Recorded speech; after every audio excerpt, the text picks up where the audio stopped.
ഇന്ന് നമ്മൾ ഉണ്ടാക്കാൻ പോകുന്നത് പൈനാപ്പിൾ വൈനാണ്. അതും വെറും 3 ദിവസം കൊണ്ട്. അതിന് പൈനാപ്പിൾ ഇതുപോലെ ചെറിയ കഷ്ണങ്ങളാക്കി അരിഞ്ഞതും, അതുപോലെ തന്നെ 1 കപ്പ് പഞ്ചസാര, 1/2 കപ്പ് കട്ടൻ ചായ, 10 ഗ്രാമ്പു, 5 പട്ട, 5 ഏലക്കായ.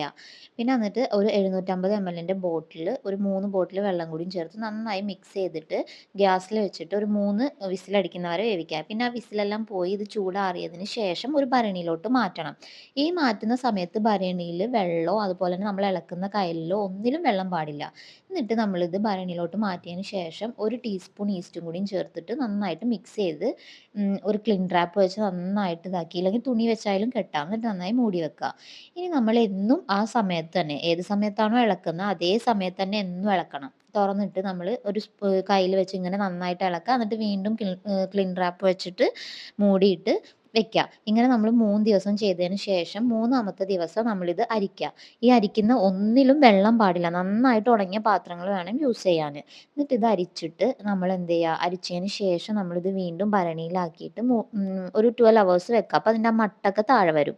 ഇനി നമ്മളിത് ഏതെങ്കിലും ഗ്ലാസ് ബോട്ടിൽസിലാക്കിയിട്ട് നമുക്ക് സൂക്ഷിച്ച് വെക്കാം. എല്ലാവരും ട്രൈ ചെയ്ത് നോക്കണേ.